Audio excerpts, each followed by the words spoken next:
My name is Dale Hutchins, and I've been driving trucks since I was 26 years old, which means I've been doing this for going on 28 years now, and in that time I have put somewhere around 3.5 million miles on various rigs across every major highway in this country. And I want you to understand that before I tell you what happened to me on I-40 in New Mexico, because I need you to know that I'm not the kind of person who tells ghost stories. I'm not the kind of person who calls his wife at 2 in the morning because he got spooked. And I'm definitely not the kind of person who pulls over on the side of the highway and sits there shaking for 45 minutes before he can get his hands steady enough to drive again. But that is exactly what I did on the night of October 14th. And I have spent the better part of 2 years trying to figure out how to talk about it without sounding like I've lost my mind. It was a Wednesday, which matters, because Wednesdays I usually run a load out of Amarillo, heading west toward Albuquerque. And this particular Wednesday, I was hauling a dry freight load for a distributor out of Texas. Nothing special, just boxes of consumer goods. The kind of run I've done maybe 400 times in my life.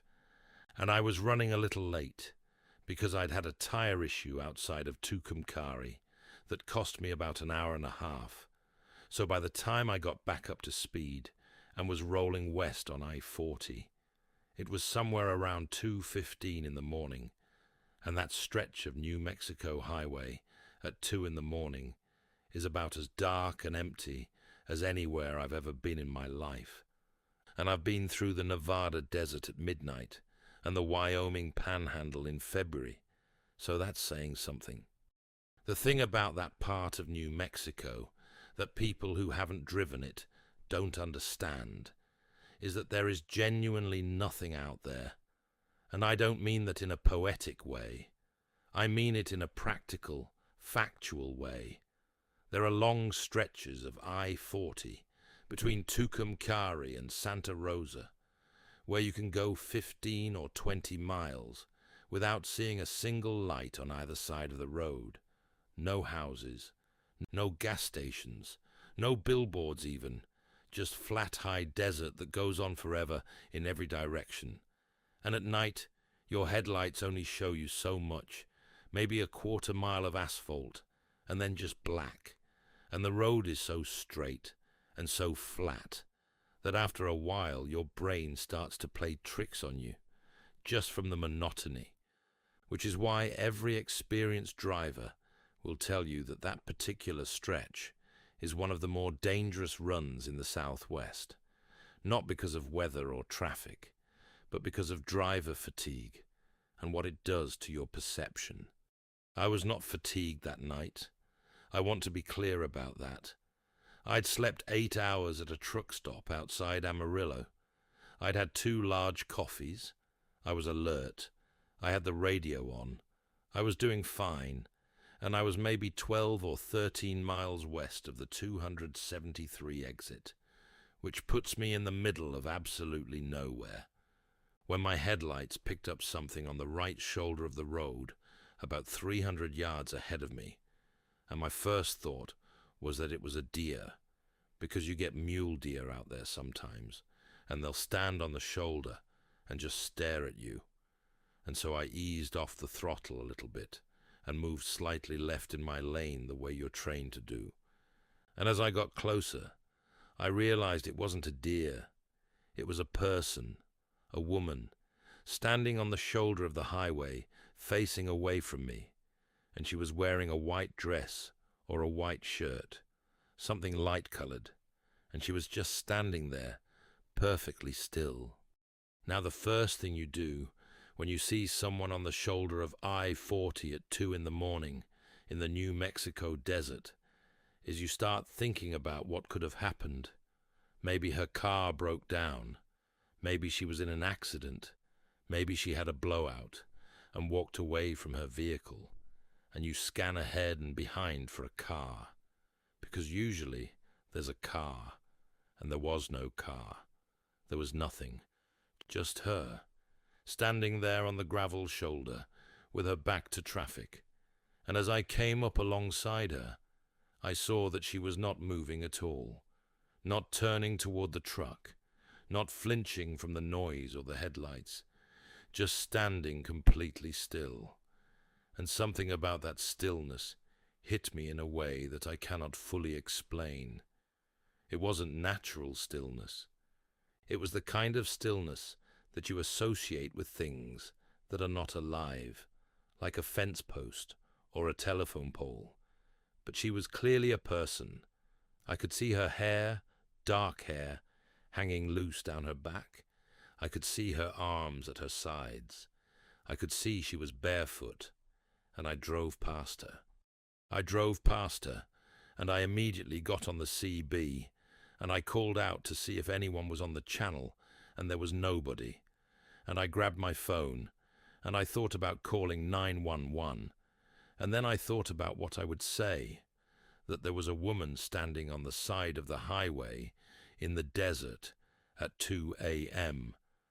Well, that's not illegal. That's not an emergency necessarily. And I drove maybe a mile past her, and then I did something I almost never do. I slowed down, and I pulled over onto the shoulder, and I sat there with my hazards on, and I looked in my west-facing mirror, and I could see back down the highway maybe a quarter mile in the red glow of my taillights, and there was nothing on the shoulder, no white figure, nothing, which could mean she'd walked away from the road or sat down in the brush, which would make sense, except that the shoulder there is gravel, and then a pretty steep drop into a drainage ditch, and then flat scrub for as far as you can see, and there was nowhere to go that fast, not in a minute, not the way she would have had to move.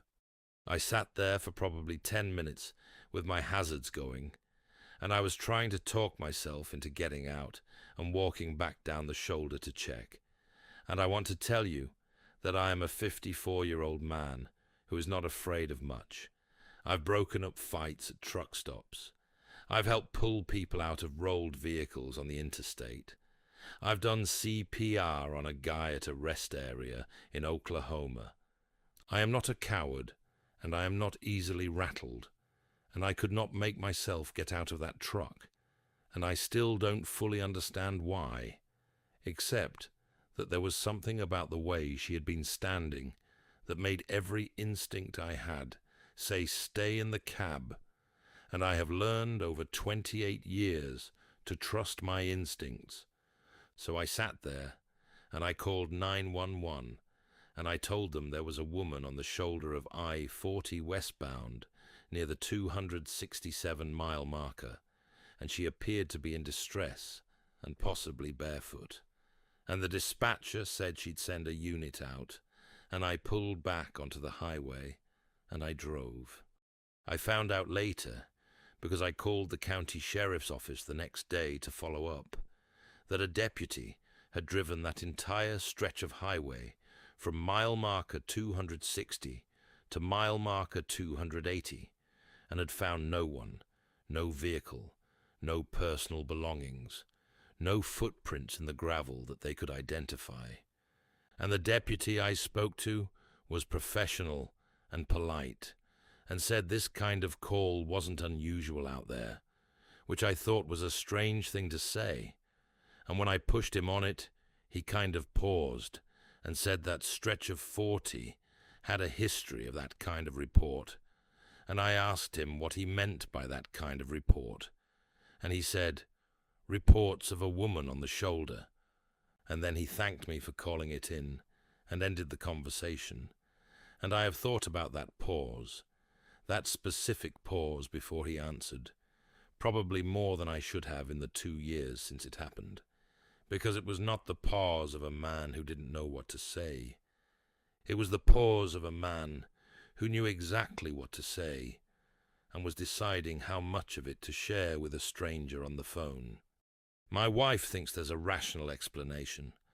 She says the woman probably had a mental health crisis and wandered off into the desert before the deputy arrived, And I don't argue with her, because I love her, and because that explanation is possible, technically. But I know what I saw when I drove past her, and I know that she did not move when 10 tons of truck went past her at 65 miles an hour, 2 lanes away. She did not move. She did not flinch. And I know that when I looked in that mirror a minute later, she was gone in a way that felt wrong. Not gone like she walked away, gone like a light going out. And I cannot explain that. And I have made my peace with not being able to explain it. Mostly, except on nights when I'm running that stretch of 40 and it's late and the radio cuts out, which it does sometimes out there, and the desert goes dark on both sides, and I find myself looking at the shoulder a little more carefully than I need to. My name is Ray Kowalski. I'm 47. I've been an owner-operator for 11 years, and before that, I drove company trucks for about 8 years out of a terminal in Gary, Indiana. And I want to say up front that I grew up Catholic, and I still go to church most Sundays, and I believe in things that can't be explained. I'm not embarrassed about that. But I also want to say that I am a practical person who deals in facts and measurements, and I do not exaggerate. And what I'm about to tell you about a rest area on I-90 in South Dakota happened exactly the way I'm going to describe it. And if you don't believe me, that is completely fine. But I know what happened, and I know what I heard. And there is no version of that night that makes sense to me, except the version I'm going to tell you. It was late March, which in South Dakota means it could be anything weather-wise. It could be 50 degrees and sunny, or it could be a blizzard. And this particular night it was cold and clear, maybe 28 degrees, hard frost on the ground, and I was eastbound on I-90, coming out of Rapid City, heading towards Sioux Falls. And I had a load of manufactured goods that needed to be at a distribution center by 7 the next morning. So I was trying to push through without stopping for more than fuel. But I had been on the road since 4 that afternoon, and it was now almost 1 in the morning, and I was starting to feel it in my eyes the way you do. That heavy, slow blink that tells you need to stop. And there's a rest area on I-90 eastbound, somewhere around the Murdo area, one of those older rest areas that's not a full-service plaza, just bathrooms and a parking area and some picnic tables. And I pulled in and parked at the far end of the lot, away from the other trucks, because I like having space around me when I sleep. It's just a preference I have. There were maybe 4 or 5 other trucks parked in the lot when I pulled in, all dark, everyone sleeping, and I shut down the engine, and I put my curtain up, and I set my alarm for 3 hours, and I went to sleep. And I want to be clear that I fell asleep very quickly, because I was tired enough that it wasn't hard, and I had that good deep sleep that you get when you're genuinely exhausted. No dreams, nothing, just black. And then something woke me up, and I don't know exactly what it was that woke me, whether it was a sound or a feeling, or just my body deciding it was done sleeping. But I came awake suddenly, not gradually, and I lay there in my bunk for a second, getting my bearings, and then I heard it. It was a voice, a child's voice, coming from somewhere outside the truck, and it was saying something I couldn't quite make out at first, just a murmur, and my first thought was that there was a family at the rest area, and a kid had gotten out of the car, which happens. Parents pull in for the night, and kids wander. It's not unheard of. And I checked my phone, and it was 3:47 in the morning and 30 degrees outside. And something about that made me sit up and pull my curtain back and look out the window. And the rest area was exactly as dark and quiet as it had been when I pulled in. The other trucks were dark. There were no cars in the car section of the lot. There was nothing moving, and I could still hear the voice.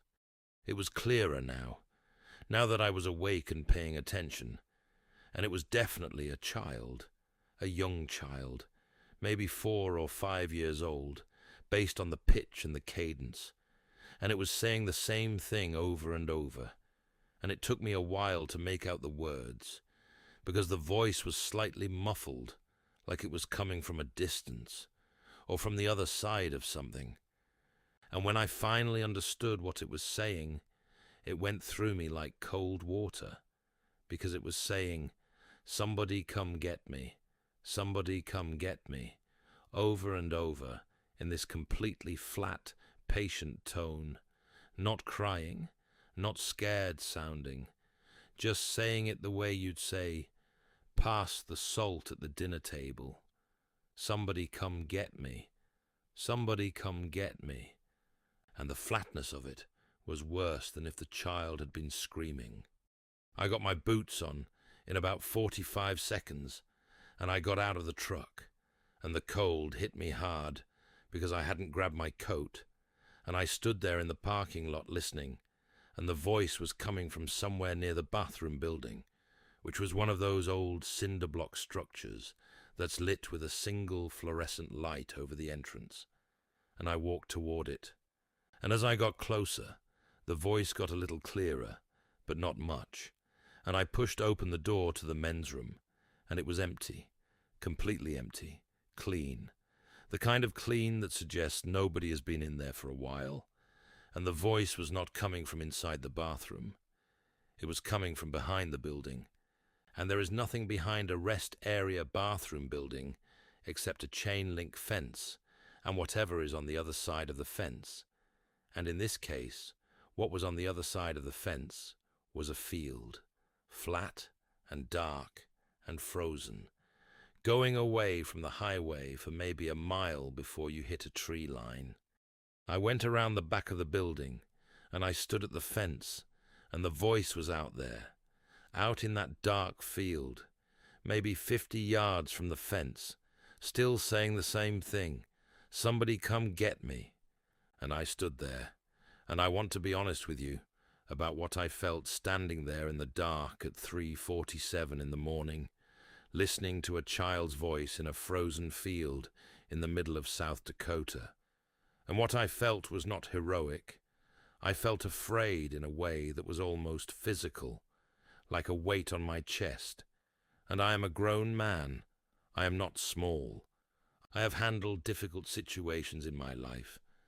But something about that voice in that field at that hour, the flatness of it, the patience of it, made it very hard to step toward the fence. And I almost did. I had my hand on the chain link, and I was about to climb it, and then the voice stopped. It just stopped, mid-sentence, not fading out, not trailing off, just cut, like someone had turned off a recording. And I stood there for a long time in the silence and the cold, and I called out. I said hello. I said, "Is anybody there?" I said, "Are you okay?" And nothing came back to me except the sound of the wind across that flat ground and the distant sound of a truck passing on the highway. And I'm going to tell you something that I am not proud of, which is that I walked back to my truck and I locked the door and I sat there until it was light enough to see the field clearly. And when it was light, I looked out there, and there was nothing in that field, no footprints in the frost, no child, no indication that anything had been there at all. And I drove away without stopping at the bathroom, or getting coffee, or doing anything except getting back on I-90 and putting distance between me and that rest area. And I have never pulled into that particular rest area again, and I never will. The thing that stays with me is not the voice itself, as strange as that sounds. The thing that stays with me is the patience in it, the absence of panic, because children who are lost or hurt cry. They call for their parents by name. They sound scared, and this voice sounded like none of those things. It sounded like something that had been saying those same words for a very long time, and expected to be saying them for a very long time more. And that is the part that I come back to when I think about it, which I try not to do, especially at night, especially when I'm eastbound on I-90, and the exits get fewer, and the land gets flatter, and the dark gets the kind of thick and total that it only gets out on the plains. My name is Carlos Reyes. I'm 39 years old. I've been driving for about 12 years, mostly regional routes in the southeast, but I've done plenty of long haul. And the thing I'm going to tell you happened on US 98 in the Florida Panhandle, which is not a highway most people outside of Florida know about. But if you've driven it, you know it. It's a 2-lane road that runs along the Gulf Coast through a lot of small towns, and a lot of nothing between the small towns. And there are sections of it that are genuinely remote in a way that surprises people who think of Florida as all theme parks and beaches, because the Panhandle is a different state almost. It's more like South Alabama or Mississippi than it is like Miami. Pine forests and swamps and little communities where everybody knows everybody and nobody knows you. I was hauling a partial load of construction materials from Pensacola down toward Panama City.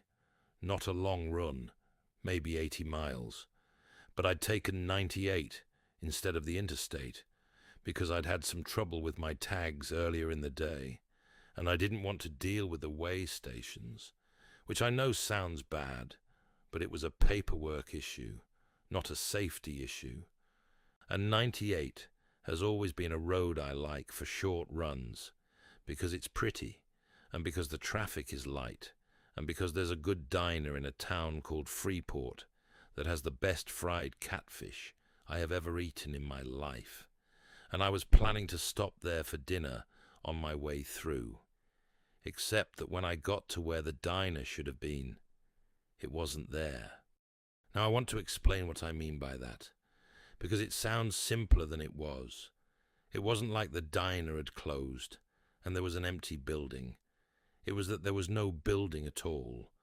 There was a gravel lot with some old grass growing up through it, and a single concrete block step that looked like it used to lead to a door, and some electrical conduit coming out of the ground that went nowhere.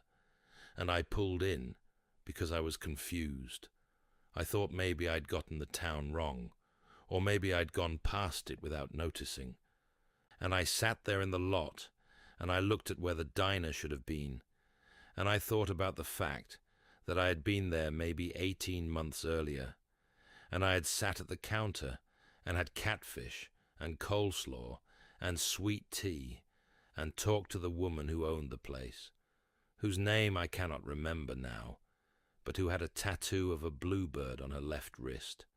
And the place had looked busy. It had looked like a going concern, not like somewhere that was going to disappear in 18 months. I got out, and I walked around the lot, and I was looking for any indication of what had happened, fire damage or demolition debris, something.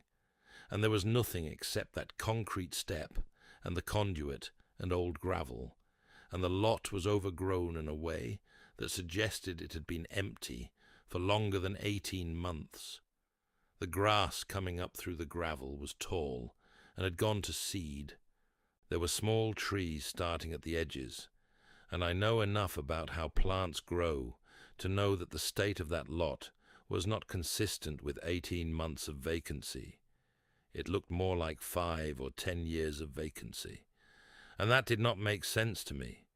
And I stood there long enough that it started to get dark, and I was getting eaten alive by mosquitoes. And finally, I got back in the truck, and I pulled out my phone, and I searched for the diner by name. And I'm going to tell you what came up when I searched for it, which was nothing, absolutely nothing. No Yelp listing, no Google Maps pin, no Facebook page, nothing. Just a few old forum posts on a fishing website from maybe 15 years ago that mentioned stopping there for lunch, and then nothing after that.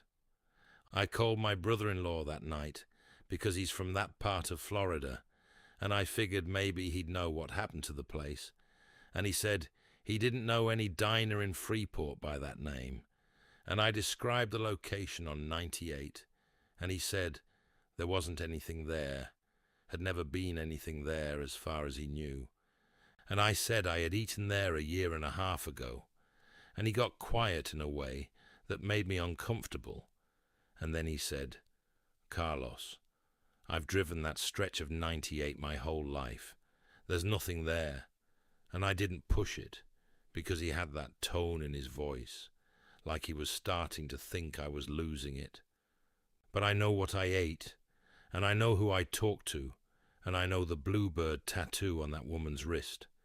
And I also know that there was a concrete step in that gravel lot that led to nothing, and somebody poured that step, and somebody built something that step used to lead into.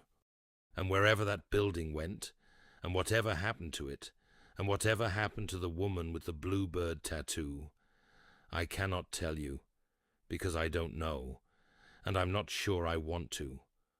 What I can tell you is that I've driven 98 through Freeport 3 times since that night, and each time I slow down when I get to that stretch, and I look at that lot, and the gravel is still there, and the step is still there, and the conduit is still there, and the lot is still empty.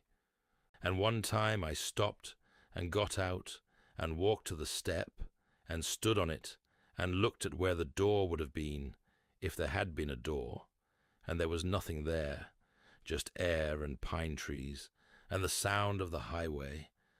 And I stood on that step for a long time, and I thought about the catfish and the sweet tea, and the woman with the bluebird on her wrist, and the sound of other customers talking in the booths behind me. And I thought about how real all of that had been, how completely and utterly real.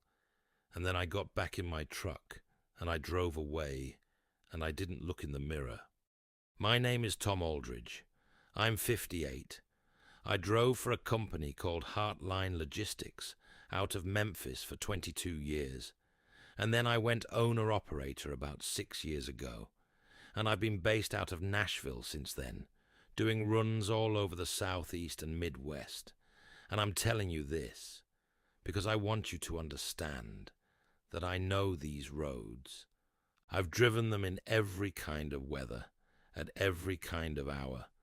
And the thing that happened to me on I-65 in Kentucky did not happen because I didn't know the road, or because I was confused, or because I was tired. It happened because something was wrong with either the road or with me, and I've spent 6 years deciding which one it was, and I still don't know. The run was Memphis to Louisville, which I've done more times than I can count. It's a straightforward run. You come up through Tennessee on I-40, and then you cut north on I-65 through Bowling Green and on up to Louisville, and the whole thing is about 4 hours, give or take, depending on traffic. And this was a night run. I left Memphis around 9 p.m. with a load of automotive parts, and everything was normal through Tennessee. I stopped for fuel at a Flying J outside of Nashville. I got a sandwich and a coffee. I was on the road again by 11:30, and I was north of Bowling Green, maybe 20 miles north, when my GPS started doing something I'd never seen it do before. It wasn't that it lost signal, which happens sometimes, especially in areas with a lot of radio interference or in certain valleys. It was that it started recalculating constantly, every 30 seconds or so, and each time it recalculated, it was telling me to take exits that I knew were wrong, exits that would have taken me off the interstate and into the countryside. and I ignored it the first few times because I know the road and I know that GPS units can have bad days. But then it did something that genuinely alarmed me, which was that the map on the screen started showing roads that I was certain did not exist. Little grey lines branching off from the main highway on both sides.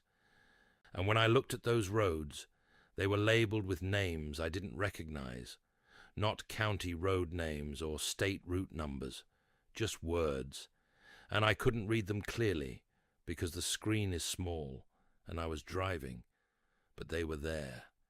And then the whole map went to a view I'd never seen on that device in 4 years of using it, a kind of top-down view from very high up, and I could see I-65 below me as a thin line, and around it was just grey, nothing labelled, nothing else, just grey, and then the screen went black.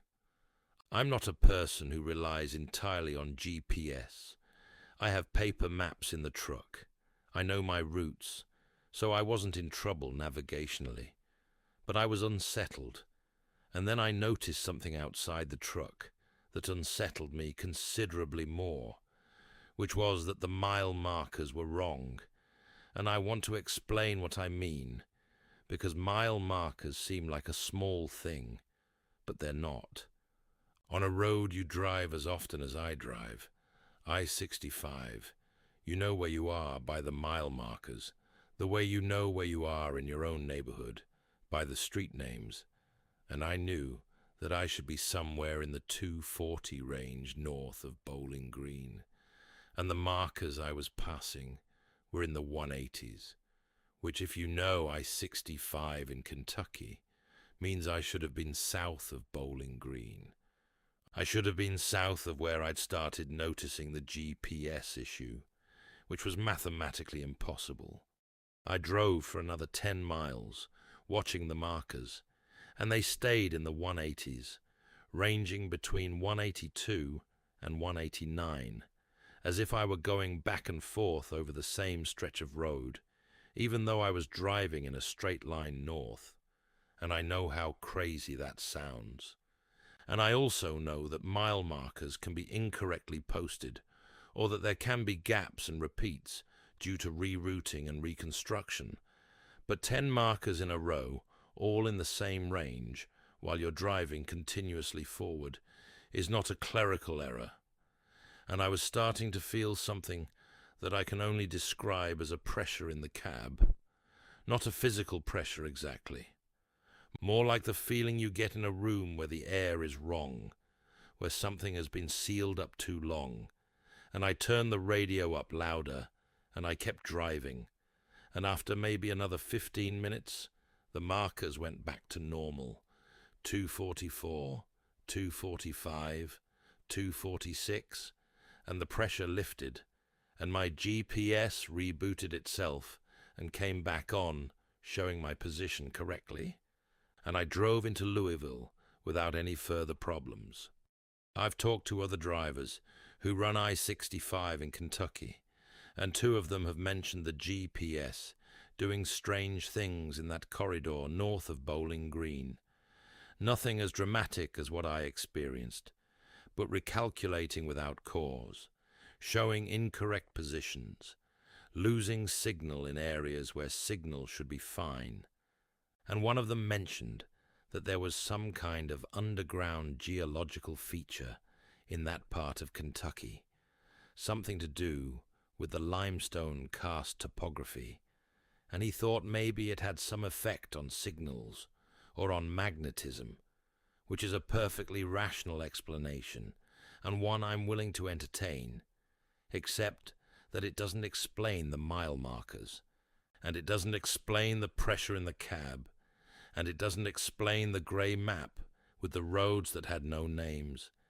And I have driven that stretch of 65 probably 50 times since that night, and it has never happened again, and I am deeply grateful for that. And I also, if I'm being honest, look at the mile markers now every single time I pass them in that stretch, and I count them. And every time they're right, I feel a relief that probably says more about that night than anything else I've told you. My name is Jim Beaumont. I'm 62 years old.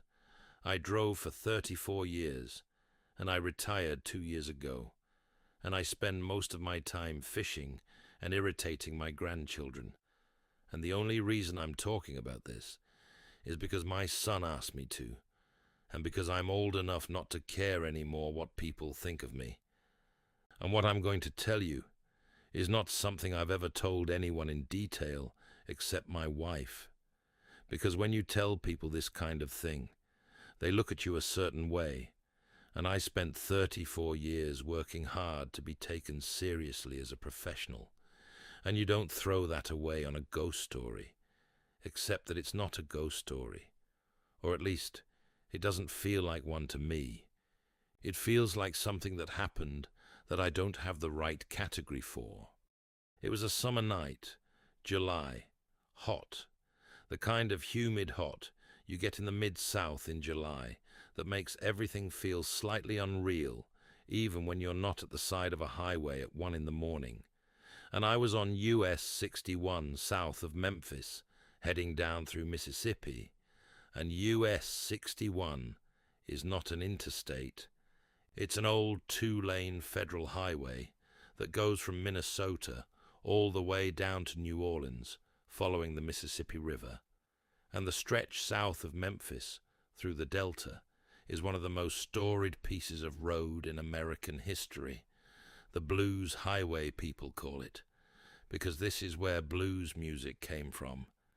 These flat cotton fields and small towns and the heat and the river somewhere off to the west.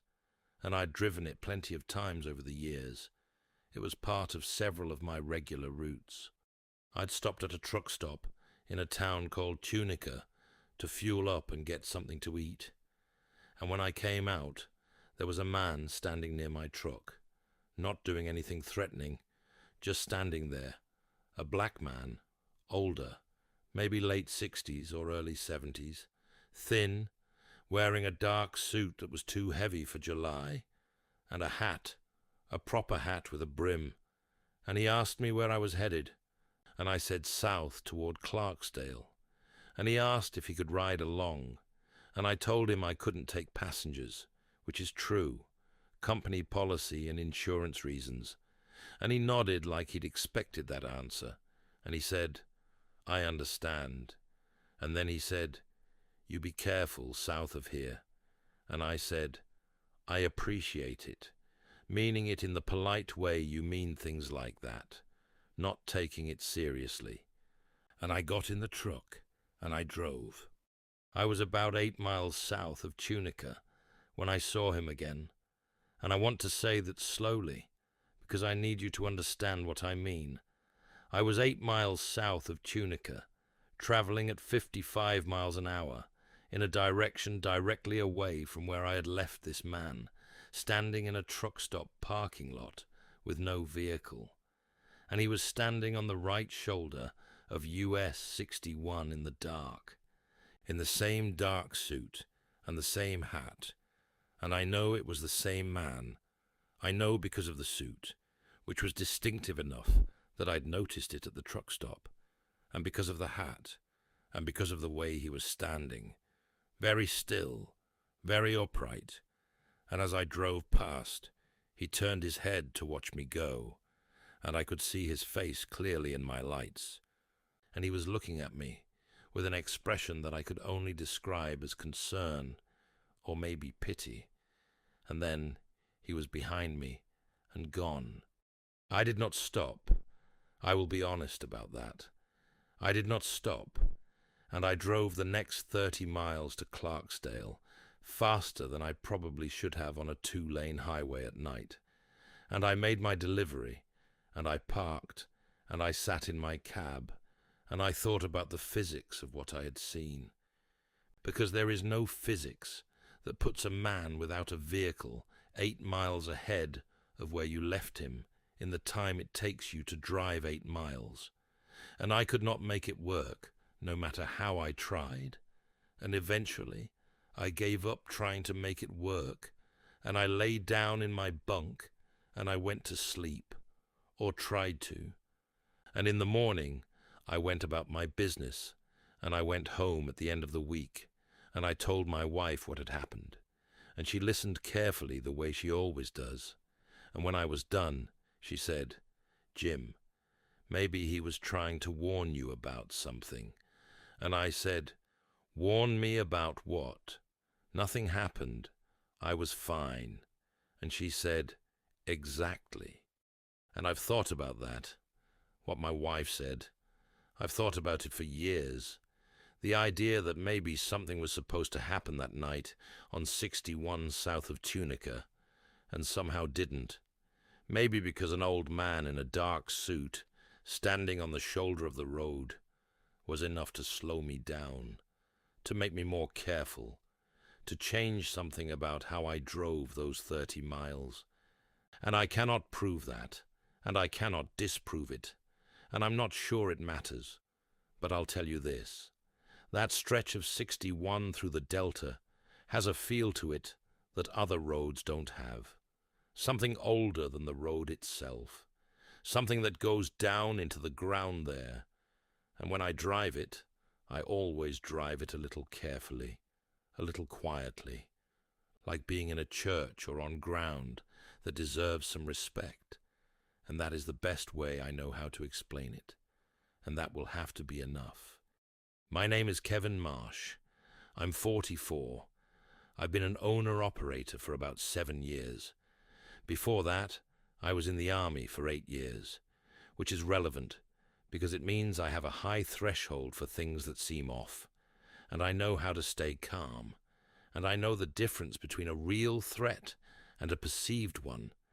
And what I'm going to tell you is not something I can explain militarily or mechanically or in any other way that satisfies me.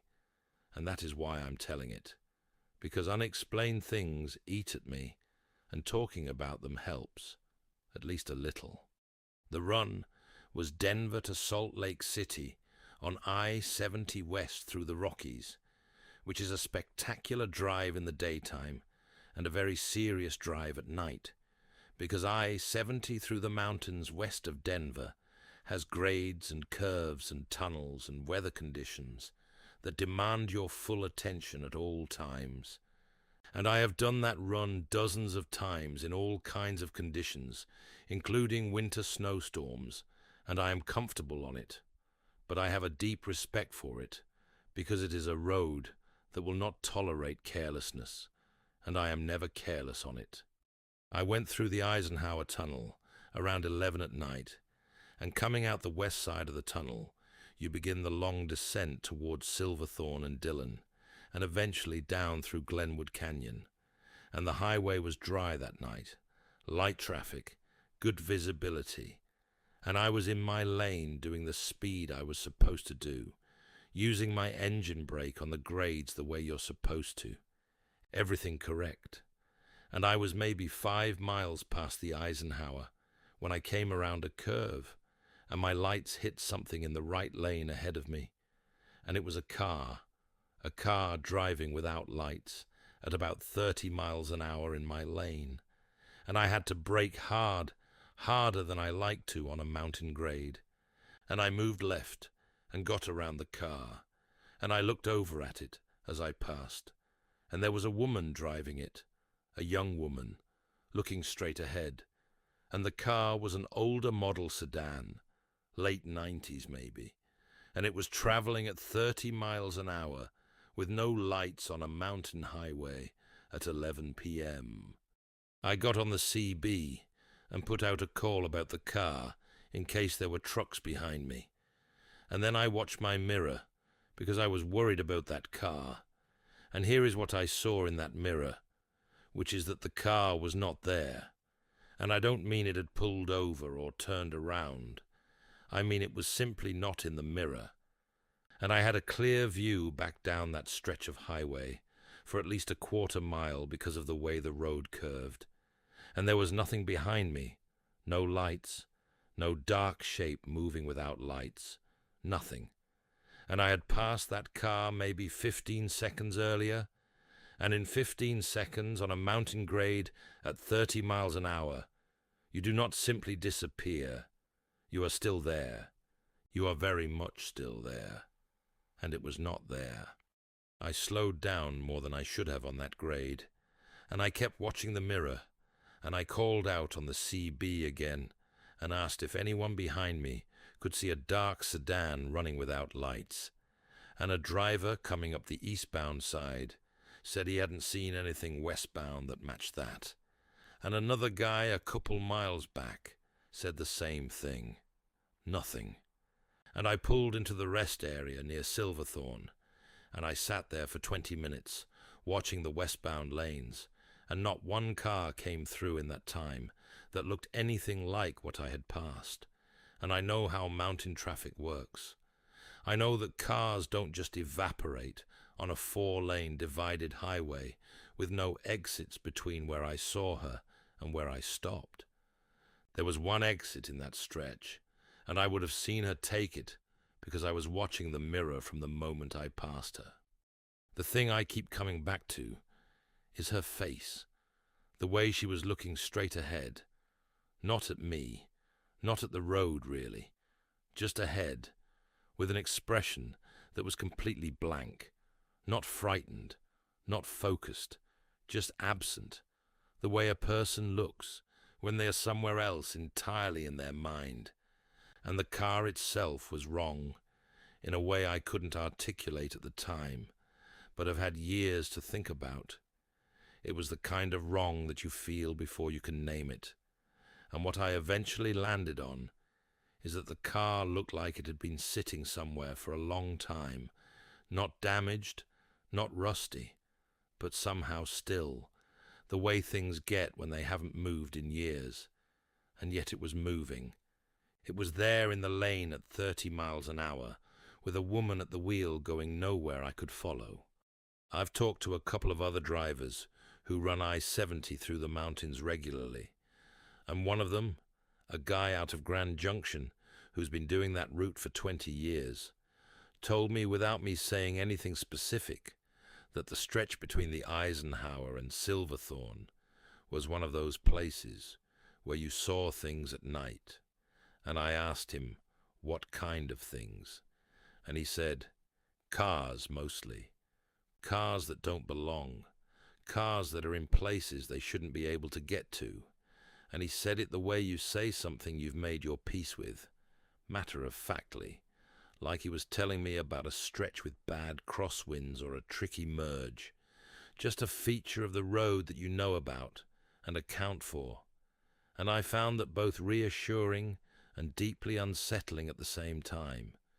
Reassuring because it meant I was not alone in seeing it, and unsettling because it meant it was a thing that happened there, a thing that had happened enough times that an experienced driver had filed it away as just another characteristic of that mountain highway, something to note and move past, the way you move past everything on a long road, because the miles keep coming, whether you understand them or not, and the only thing you can do is keep your hands on the wheel and your eyes on what's ahead of you, and try not to think too hard about what's behind.